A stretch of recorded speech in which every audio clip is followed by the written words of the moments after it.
So I haven't done one of these for a while, like quite a while, and I haven't done very many of them in the last year since I did one for Taylor's senior night. So if you're new to this, and if you've not watched one of mine before, you haven't been friends with me on Facebook or all these other good things. Back when I was a JV boys coach, I used to write on my blog, I would write about the seniors when I wasn't the varsity coach. Then, when I became the varsity coach, I started to write about my seniors. So tonight, I'm not a coach anymore. I'm a fan, as someone tells me. Um, I'm talking about the seniors again. And they're the kids that I coached from the sixth grade through their sophomore year. I've been one of their teachers, or am currently one of their teachers, but we've spent a lot of time together. And as you saw in the thumbnail and what I posted on social media, Megan, Addie, and Liv have been a huge part of my life for the last 7 years. February, 7 years ago in February, I was getting ready. I was a couple weeks away from the regional of my last varsity boys coaching season. I was getting ready to ride off into the sunset with my youngest son as I finished what I thought was going to be my coaching career as he finished his high school basketball career.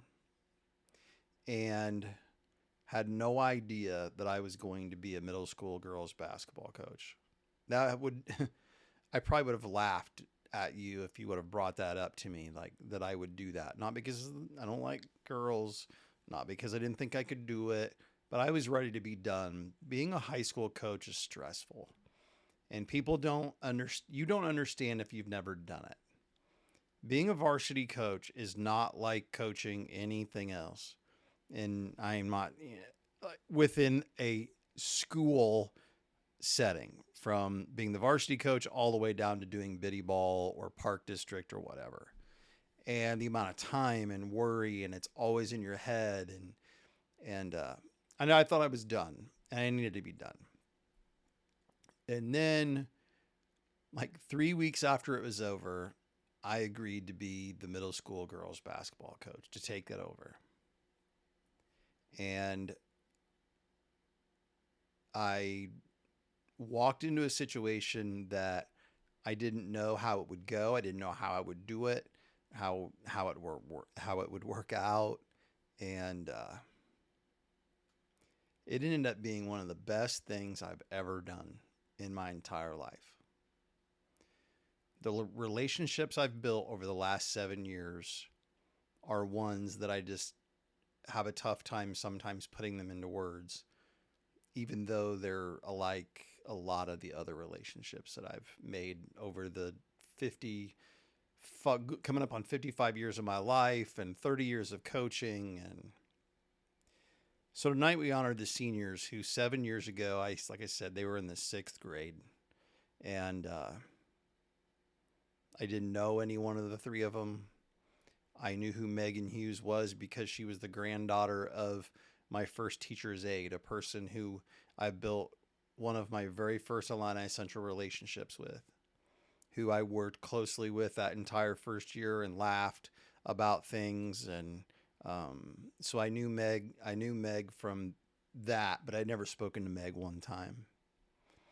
Addie Wilcoxon, her mom would work part-time. Her mom would come to the school and work part-time, fill in because we didn't have, someone that did what she could do.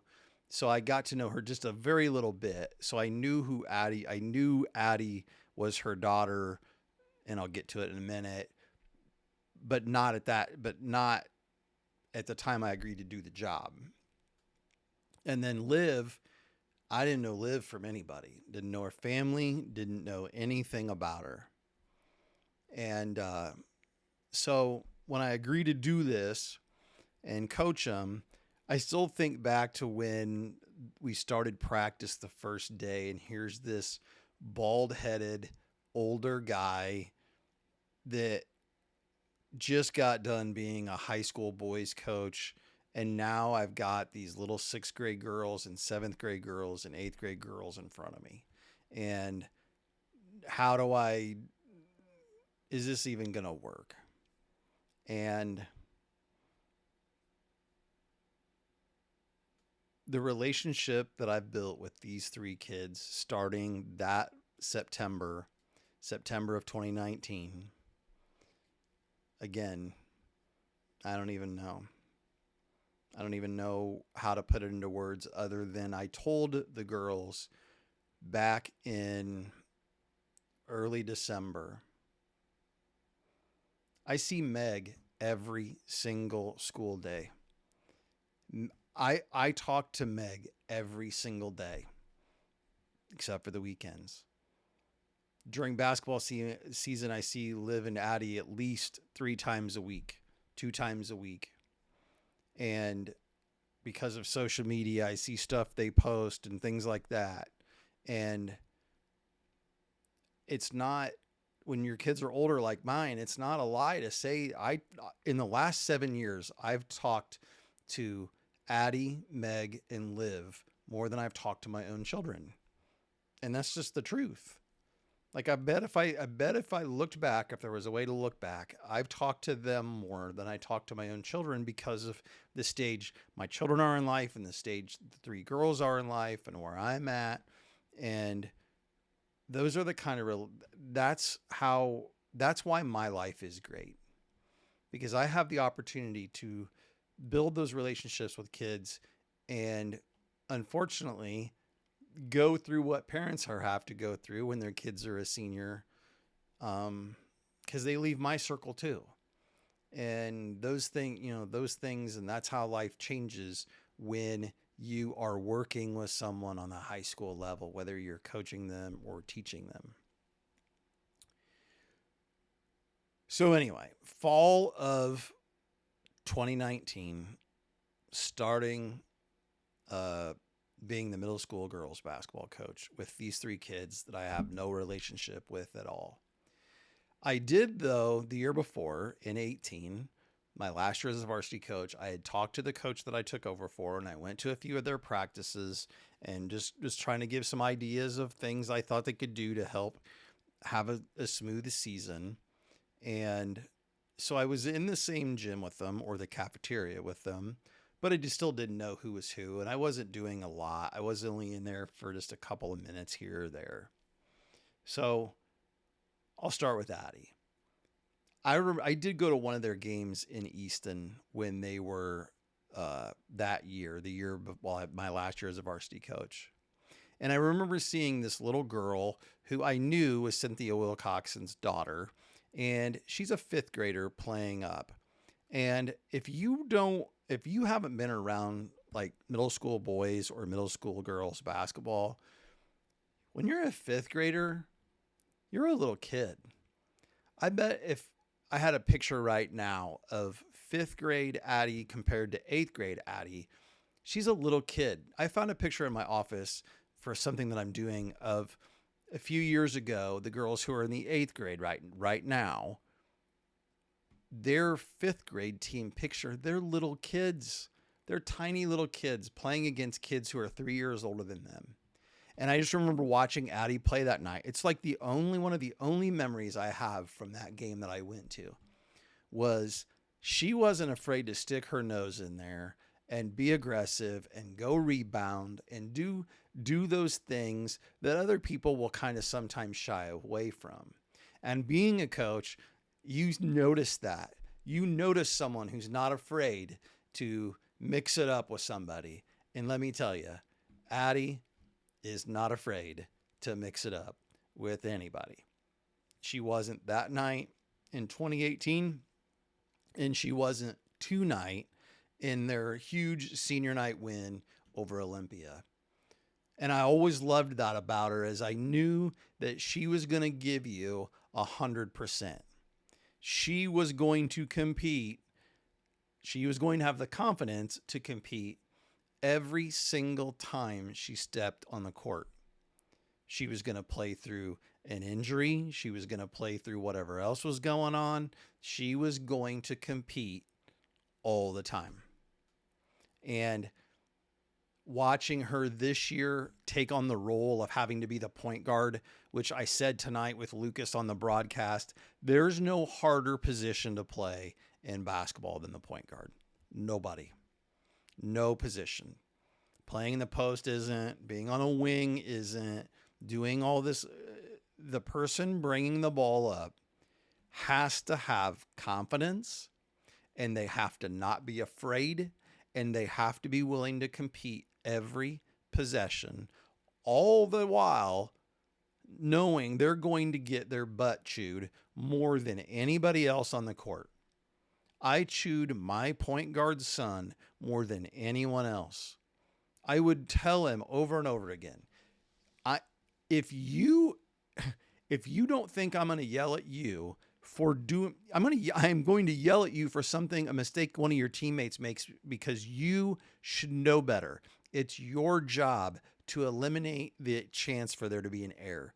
Big kid gets the rebound, go get it out of his hands. And if he turns it over, if he throws it away, it's your fault. That's what a point guard is. A point guard has the toughest job. And this year, Addie has stepped in, and the way the girls have been playing lately and the way Addie played tonight, just fantastic. Just gotten better in that role. Again, the hardest role that you can possibly have. I remember, and I'll get to it in a minute, but when they were 8th graders, all you had to do was give them an opportunity to compete with one another, and it just changed the entire practice. If you made something, whatever drill we were doing, if you made it competitive and you kind of stuck that competitive knife and tried to get them to take it that way, just absolutely would change the way the practice went with those 8th graders. And Addie was the ringleader of that. She probably stoked that fire in her teammates more than anyone else on that team that year, especially that year. All I had to do was turn something into a competition, and it automatically was exactly what the coach wanted it to be. And we don't win that regional when they're 8th graders without her competitiveness. We don't have the season that we had that year and just continue to get better because of the player that Addie was and, still continues to be. Bullheaded, which, to be honest, you got to be a little bullheaded to be good, to be successful. And I just love that kid. Just a huge part of some of my best coaching memories in these last 7 years. And Addie, just a lot of good memories. A lot of good memories. And then there's Meg. Meg's funny because Meg doesn't have as much confidence as what Addie has. And these 3 girls are inseparable, and they all 3 are completely different, and their personalities just really are, they love one another and they're close and whatever, but they all are different in their own ways. And Meg doesn't have as much confidence. Meg holds the record for most 3-pointers in a season, the most 3-pointers in a career. And I'm going to forget now, and I'm live and I can't cut it. There's gotta be, there was like one more thing. I can't remember. And Meg, I'm sorry, but a person that should have confidence in their shooting and unfailing confidence sometimes doesn't. And that is one of the reasons why when Meg broke that record last year, my classroom, the doors lock and you have to be let into the room. And somebody knocks on the door and I get up to go get it, and it's Meg. And she's got tears in her eyes. I can see her through the window. And I'm like, oh no, what happened? Did something happen to a family member? Did something happen to grandma? She's coming to me because she knows that grandma and I are like, what? And just instantly, I guess a generally positive person in me automatically thought it's something bad. And I opened the door and I'm like, Meg, what's wrong? I just wanted you to know how much I appreciate all you did for me to help me break that record. I wouldn't have been able to break that record if it wasn't for you and the other people who've helped me. And I just wanted you to know that I appreciate it. And,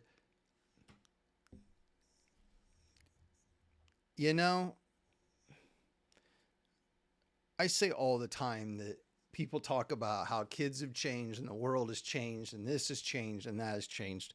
You know what? It hasn't. Some things have, but some things haven't.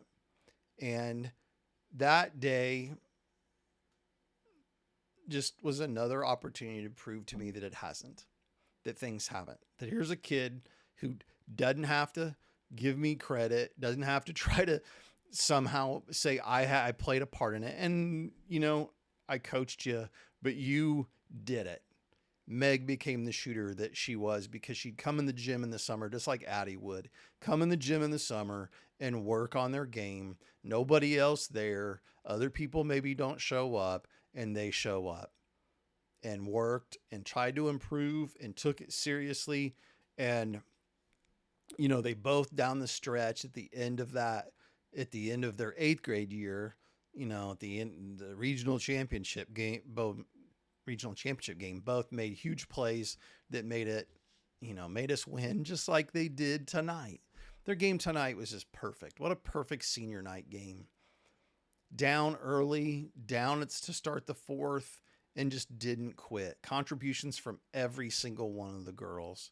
And that day when Meg came in there, it's just another reason why I love Meg.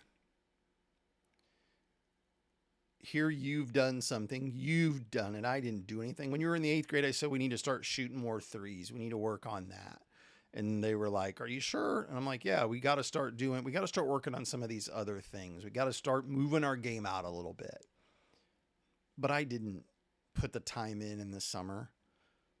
I said, hey, let's do this. And they bought into it and did it. And Meg has had a record-setting career, 1,000 points, but it isn't about that.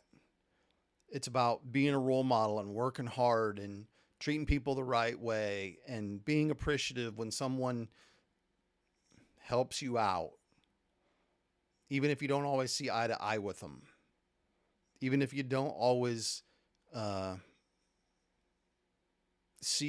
agree with what your coach says. You still, because there was a night where Meg come out of the game and she's like, what we're doing is not working. And, I'm 50 years old. You're going to get mad at an 8th grade girl because she tells you what we're doing is not working, when in reality it was we weren't doing it right. And I didn't get mad and I didn't say anything else. I, walked to the other end of the bench, coach the game, and I come back and I'm like, are we ready to go back now? And Meg looks at me and she's like, yeah, I'm ready. I just love kids. Kids are supposed to be kids. Bunner and I talk all the time about, we get mad at kids for being kids. He's always the one that checks me when I say something about the kids in the class or whatever. He's like, what did you say you were like when you were a kid, when you were their age? I'm like, yeah, shut up, because it's true. And the best part is getting an opportunity to try to help with those kids see that, yeah, it's okay to make mistakes, but how do we learn from it? What do we take from it? What do we take from these things that are happening? And again, I love Meg. I just love Meg. And the whole thing about seeing and talking to Meg more than I talk to my own kids is I know that February, March, April, and a few weeks in May, and then it's over. Again, you're like a parent in a different way. They go from being in your circle to, that you're not going to see them anymore. Only when they're home for holidays and things like that. And it's better to have built that relationship than never to have had it at all. And that's what I love about it. And I love about these kids. And then there's Liv. Like I said, I didn't know Liv from anybody. I didn't know her parents from anybody. And Liv could shoot it. When Liv was a sixth grader, Liv had shooting form that you did. I didn't teach it to her. I don't know who taught it to her. Her mom and dad, I guess, could take credit for it. But you knew when she was a sixth grader that she was going to be a good shooter someday. And if she would work at it and if she had confidence that she could be a really, really good shooter. And I remember her mom would post pictures of her outside shooting when the stupid pandemic happened and we didn't get to be together after the first year. Cause again, you have to remember it was the fall of 2019 that I coached these kids. And, I had really bad health issues during their sixth grade year. And I was in a lot of pain and it was rough. And those sixth graders, Meg and Addie and Liv and all the girls that played back then, and the seventh graders, Mace and Taylor, and then the eighth graders, they got me through one of the toughest times in my life. And that they didn't even know it because what are they? They're sixth graders. But watching them get better and building the relationships that we did and all of that helped me get through what was a really rough time in my life. And then obviously the pandemic hit, and then, we went to games where we wore masks and all that stuff. And I just remember I can see the picture that Liv's mom posted of her shooting at her basket outside, and they were just hoping we were actually going to get to play, hoping we were actually going to get to have a season. And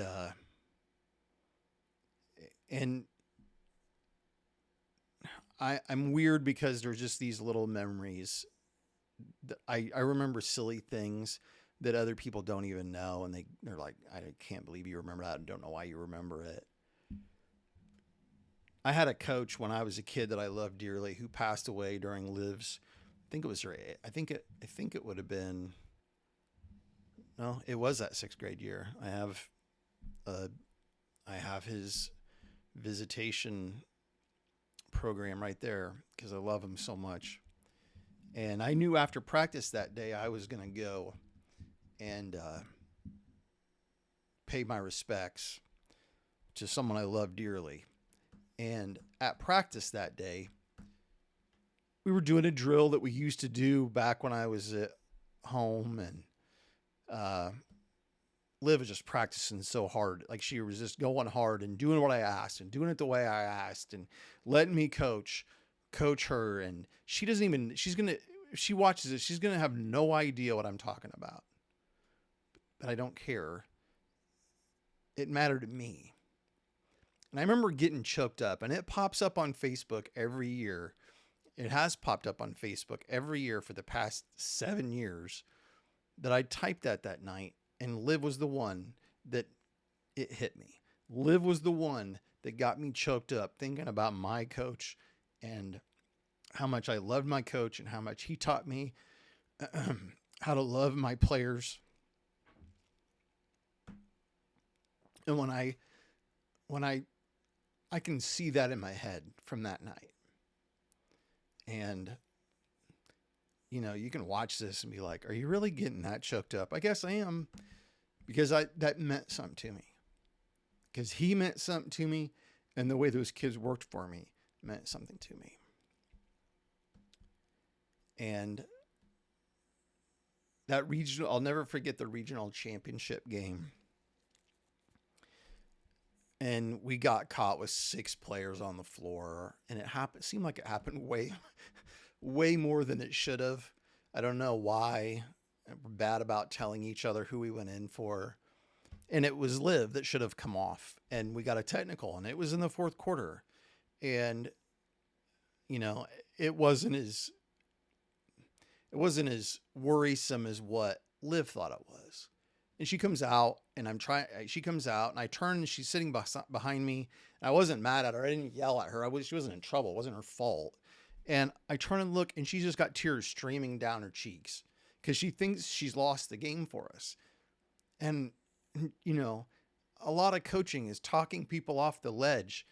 Come on, let's go. Come on. And I probably was better at that in the last few years of coaching than I may have been before. But I just remember pleading with this person. I need you. Stop. It's all right. It's not your fault. Just cared so much, so loyal, wanted what was best, wanted to be the best, but not in a super confident way, not in a confident enough way. Because she, on the volleyball court, just so freaking good and confident in that. And I'm so proud of the fact that lately, at the end of her senior year, I think, Liv, you've got it. You've got it. And what you said, and Addie mentioned me too in your little write-up thing tonight that they read about you.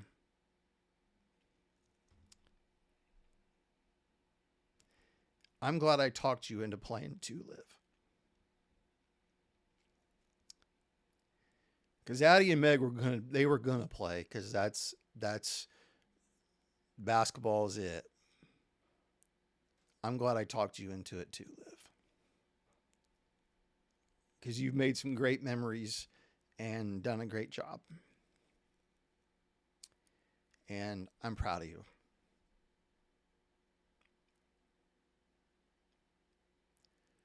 So those are my 3 kids. Those are my 3 seniors from tonight. I love them dearly. I'm going to miss them as they go their separate ways after school gets out. I'm so thankful. I'm so thankful that I was raised by parents who taught me that when people need you, when somebody needs you, you step up. You do what needs to be done. And even if it's not convenient for you, even if it's not what you always want to do, you sacrifice for other people. And I sacrificed time away from home with my wife and other things that maybe I could have been doing to be with a number of other girls, but 3 of my favorites. I love you, Addie. I love you, Meg. And I love you, Liv. Thanks for letting that bald old doofus that started coaching you when you were just 6th graders be a part of your life. And thank you for all you've done for me. It's been a blast. I wouldn't trade it for anything.